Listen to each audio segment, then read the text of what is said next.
മലയാളി പ്രേക്ഷകരുടെ പ്രിയങ്കരിയായി മാറിയ നടിയും അവതാരികയുമാണ് മീനാക്ഷി രവീന്ദ്രൻ. ഒരു പ്രമുഖ ചാനലിലെ പരിപാടിയിൽ മത്സരാർത്ഥിയായി എത്തിയ മീനാക്ഷി അധികം വൈകാതെ തന്നെ സിനിമയിലേക്ക് എത്തുകയായിരുന്നു. പൊതുവേദികളിലെത്തുന്ന മീനാക്ഷി വിവിധ തരത്തിലുള്ള സൈബർ ആക്രമണങ്ങൾ നേരിട്ടിരുന്നു. കൂടുതലും വസ്ത്രധാരണത്തെക്കുറിച്ചുള്ള വിമർശനങ്ങളാണ് ഉണ്ടായത്. സിനിമാ രംഗത്തേക്ക് വരുന്നതിന് മുമ്പ് എയർ ഹോസ്റ്റസ് ആയിരുന്നു നടി.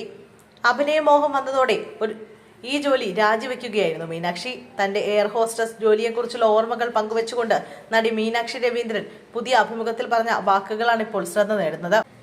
എയർ ഹോസ്റ്റസ് ജോലിയിൽ നിന്ന് പഠിച്ചത് ക്ഷമയാണ്. ചിലപ്പോൾ മോശം യാത്രക്കാർ വരും.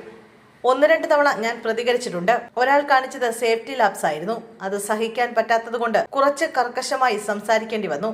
അല്ലാതെ വരുന്ന പ്രശ്നങ്ങൾ വിഴുങ്ങും. അതാണ് നമുക്ക് നല്ലത്. അതേസമയം എയർ ഹോസ്റ്റസിനോട് മോശമായി പെരുമാറിയാലും സംസാരിച്ചാലും കമ്പനി നമുക്കൊപ്പം നിൽക്കും. അങ്ങനെ കമന്റ് ചെയ്ത 1-2 പാസഞ്ചേഴ്സിനെ നമ്മൾ ഓഫ്ലോഡ് ചെയ്തിട്ടുണ്ട്. ഞാൻ വർക്ക് ചെയ്യുന്ന സമയത്ത് കൊച്ചിയിൽ നിന്നാണ് ഫ്ലൈറ്റെങ്കിലും മലയാളി കുട്ടികളാണ് എയർ ഹോസ്റ്റസ് എന്ന് പലർക്കും അറിയില്ലായിരുന്നു. നമുക്ക് മലയാളം അറിയില്ലെന്ന് കരുതി കമന്റ് അടിക്കും. എനിക്കങ്ങനെ ഉണ്ടായിട്ടില്ല. പക്ഷെ വേറെ ആൾക്കാർക്ക് അങ്ങനെ അനുഭവമുണ്ട്. ഈ യാത്രക്കാരെ തിരിച്ചിറക്കി. എൻ്റെ ക്രൂവിലൊരാൾ മുകളിൽ ബാഗ് വെക്കുന്ന സമയത്ത് സ്കേർട്ട് കുറച്ച് പൊന്തി. അപ്പോൾ താഴെ നിന്ന് ഫോട്ടോ എടുത്തു. അവൾക്ക് പറയാൻ പേടിയായിരുന്നു.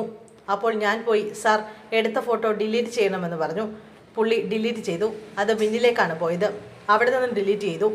ഇത്തരം പ്രശ്നങ്ങൾ ഉണ്ടായിക്കഴിഞ്ഞാൽ എയർലൈൻ കമ്പനികൾ സ്റ്റാഫിന്റെ കൂടെ നിൽക്കുമെന്നും മീനാക്ഷി രവീന്ദ്രൻ പറഞ്ഞു.